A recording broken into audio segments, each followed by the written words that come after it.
Coming up on 6:43 here on your Friday morning, kicking off News to Go, a live look over downtown Cincinnati. A calm start weather-wise to your Friday. We are tracking multiple breaking stories across the city, from an arrest and a high-speed chase to big developments in a deadly fire and explosion in Fairfield from back in February. Okay, so we'll get to all those breaking stories in just a minute. We have to start with the forecast. It's the weekend, you're making plans, and it's going to be hot. Yes, meteorologist Adam Burniston tracking what you can expect, Adam, because it's that summer-like feel again. Yeah, even though we're heading into the end of August, we're typically supposed to be seeing mid-80s here in the forecast anyways, so very seasonal out there this weekend before we turn even hotter as we go into next week. So, as you saw on our city cam, all dry out there with clear skies this morning. Temperature is not too bad to start the morning either. Mid to lower 60s out there across the board right now in our area. I mentioned earlier this morning, Cincinnati at 68, kind of that warm spot, but only because we have northerly winds, so that's blowing some of that metro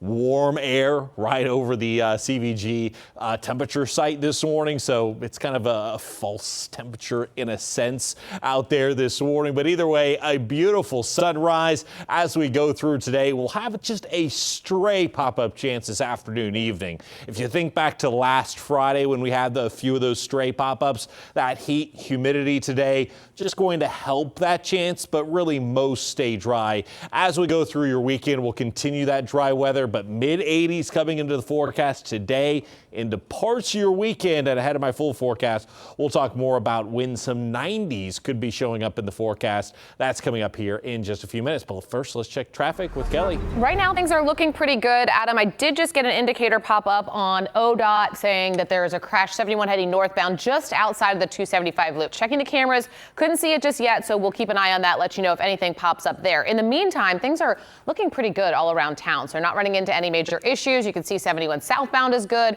Again, we're looking into that northbound situation. 74 eastbound, 75 southbound is looking great right now, which is always nice if you can get into downtown without much of an issue. So we'll be keeping an eye on these things. Adam, anything popping up there?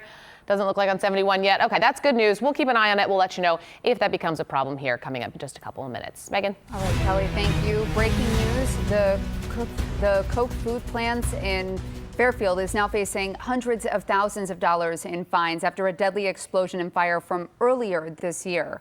A report filed by the Occupational Health and Safety Administration shows they didn't properly inform employees about a new evacuation plan that was put in place just weeks before that fire on February 15th. It also shows the company failed to set clear procedures and properly train employees on how to handle two twin grills and other equipment that may have contributed to the explosion. In the resulting fire, 25-year-old Griffin Darrow was killed. He was an employee, and the coroner listed his cause of death as smoke inhalation. Now, federal records show that OSHA fined Koch Food $167,000 as part of a settlement. It also lists several repeat violations. So we're reaching out to the company for a response. We'll keep you updated. 6:46, breaking overnight in just in the last 30 or so minutes.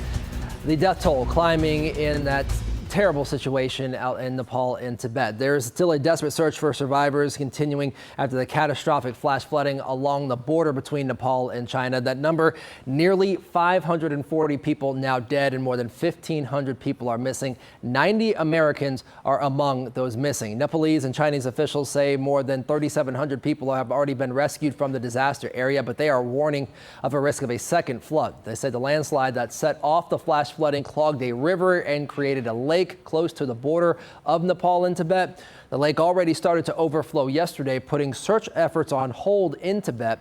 Officials are worried the rain forecasted over the next several days could cause the lake's rocky barrier to burst and then cause even more flooding and mudslides in that same area. Meanwhile, here at home, Matthew 25 Ministries is collecting supplies to help survivors with the essentials. That QR code on your screen, scan it. It'll take you to WLWT.com for more information on how you can help those recovery efforts. President Trump also says he's spoken with Nepal's leaders and has offered to send help from the U.S. Also breaking right now, charges are filed in a chase through Cincinnati that ended with 3 separate crashes, hurting several people. Our team has been matching up court records and arrest records, police radio traffic and official statements, all to confirm this. In WLWT News 5's Richard Childs, live for us at the Justice Center downtown. Richard, what have you learned? Now, lots of moving pieces in this one, Megan. We do know that one man now facing arraignment this morning, 9 a.m. here at the Hamilton County Justice Center after leading police on a pursuit. That man, Demetrius Cook, now will be charged with getting a chance to be charged with vehicular assault as well as failure to comply. Two other people taken into custody, but at this time uncertain whether or not they are facing charges. All of this starting when police flagged a car in connection with a homicide investigation. That connection isn't clear at this time, but still, arrest reports show that Cook leading officers on a high-speed chase throughout the city yesterday afternoon, at one point hitting a parked car at Court Street downtown, then driving through Westwood and Queensgate, several construction zones. The arrest report shows that the chase coming to an end on State Street near Harrison Avenue. Now, when the suspect's car drove left of center, it slammed into another car with a mother and two children inside. That mother and her children taken to the hospital. The extent of their injuries at this time uncertain. As for Cook, he faces multiple charges again, including that failure to comply as well as the vehicular assault. Mr. Cook has a lengthy criminal history, including being charged with drug charges just 2 weeks ago when he was out on bond at the time of this police pursuit. Reporting live this morning, Richard Childs, WLWT News 5. Richard, thank you. Leading the way with more breaking news. 2 people hurt after an overnight shooting in Over the Rhine. This was on East McMicken between Walnut and East Liberty Streets just after 12:30 this morning. Cincinnati police say a person was grazed in the leg, another person shot in the thigh. They were both taken to the hospital and are expected to recover. Police have not released information about a possible suspect or what led to that shooting. We're working to learn if anyone will be charged after 2 people were shot in Warren County. It happened on Sycamore Road in Deerfield Township. Investigators tell us 2 people were hit by gunfire while in a car. One of them was treated at the scene. The other was taken to a hospital and is expected to recover. The Warren County Sheriff's Office says the suspected shooter approached deputies and identified himself. He was questioned by the deputies, but it's not clear if he will face any charges. Some big news for all of you country music fans. This morning we could learn what's next for the Voices of America Country Music Festival. All of this coming after the 4-day music festival announced it would not be returning to Westchester next year. Well, the Butler County Sheriff and prosecutor will be holding a news conference at 11 this morning. They aren't saying what that announcement will be, but we do know it does involve the country music event. We will have the latest for you on air and online when that happens. A big heads up for any drivers heading west on 275 this weekend. 3 lanes will be closed near Sharonville as part of a repaving project. So temporary kind of frustrations, but hopefully by the end it'll all be a lot better. WLWT News 5's Giacomo Luca live from Sharonville with a look at the impacts. Giacomo. Yeah, Kelly, certainly going to be a big one. That work is going to be stretching 3 miles behind us along 275 West, all the way from the Reed-Hartman Highway to the I-75 interchange. Expect slowdowns if you're driving this way this weekend as all that traffic funnels into a single lane. Now, if you take a look at your screen, you can see what this looks like on a map. Contractors for the Ohio Department of Transportation are going to be repaving that entire stretch.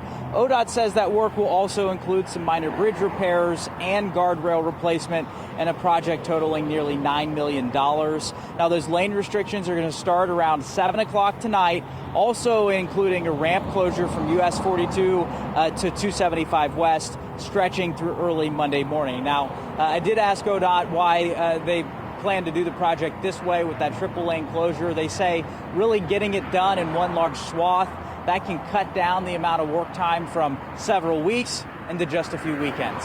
We're live along 275 West here in Sharonville. Giacomo Luca, WLWT News 5.